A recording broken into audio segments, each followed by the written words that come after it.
look, there's going to be a rough patch. And as you look at this rough patch, I mean, it seems easy to identify. Look, I mean, you're missing key pieces. How do you evaluate what's going on here this last week? Yeah, we're missing a couple pieces, but you know, we've kind of dealt with that most of the year, and we've won a lot of games. But yeah, we're just like I said after the first game, nothing's coming easy for us right now. You know,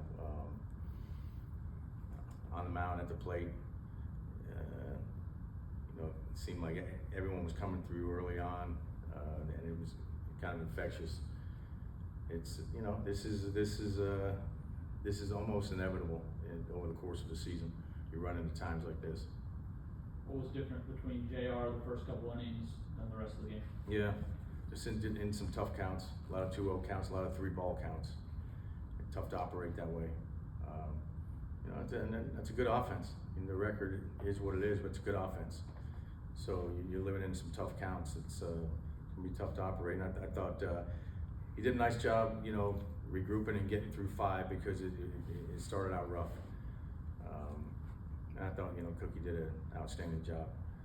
But yeah, JR just in tough counts more than anything. You know, I'm sure Ritchie's gonna get starts in the future, but losing a guy like Strider is really, really tough. Just kind of long-term outlook, you know. Just kind of how are you guys going to go about filling that void, especially as the season progresses into, you know, more meaningful games in the fall? Well, I mean, that's a big picture question, but you know, anytime you lose somebody in your rotation, you know, it's tough to fill it. But JR is capable of doing that. You know, we got some other arms that are you know, on the brink here pretty soon. So some help on the way. We'll see how that works out. But you know, and how that fits. But yeah, JR is certainly capable. Matt Olson went out there in right field today. What was that conversation like when you were telling him that? Yeah, you know, I figured that was going to be my last shot to get Rowdy in a bat against a righty, because the lefty had gotten up and was starting to get loose. So I pulled the trigger right there, knowing that I didn't really have you know, the positions to fill. But I talked to Olson about playing right. Thought about him playing third, moving Riley to short. But you know, I think it's better to keep him away from the action in right field. And look, he's a great athlete. He'd handle himself. But yeah, you know, I thought that might have been our only shot. We're down 3, and Rowdy was a tying run. We got him off a right-handed sinker baller. I like the matchup, so went for it right there, and you know, deal with the circumstances later. What have you seen from just Austin's performances at bat as of late that gives you confidence that he'll be able to turn it around in the second half? Yeah, you know, Austin had a nice day. You know, and hit some tough pitches and barreled them up. So, you know, he's done this. He's had some spurts where he looked like he was on his way, and you know, it's been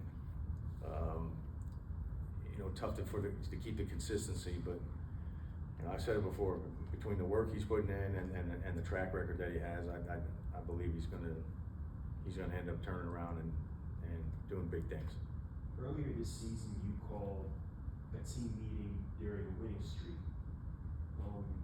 This is your first rough patch of the season. How different is the message now compared to earlier when things might be a little better? Yeah, the message doesn't change really. The message was the same in spring training. It was the same early in the year, and it'll be the same.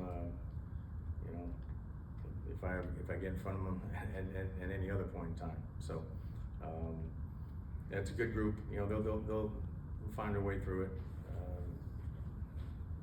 We got the right guys in there. How about this team in the 9th, down a lot, fight back, Camargo's first major league hit, some cool stuff happening, crowd starts going nuts, chanting. Yeah, you know, I wish it wasn't 5. It's tough to come back down 5 in the last inning, but we were right there. But yeah, these guys, I mean, they're not going to give up. I mean, they're going to keep the beat until there's 27 outs. I mean, that's what I mean.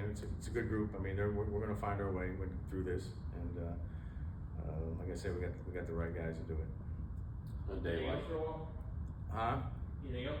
a day like that could, you know, I don't, 2 games here, bullpen, that could, for Ritchie to get through 5, and for some of the other guys, like you say, go multiple innings. I guess that's another silver line. You Yeah. today, pretty good pitch. You know, I like it better when I'm using my leverage guys so much that I gotta give them some rest. You know, instead of giving them rest this way. But you know, it's the chances of playing 2 games in one day and not using any of your leverage guys is slim and none. But we did it, and yeah, they'll have a full tank of gas tomorrow for sure. Okay. Thanks all. Thank you.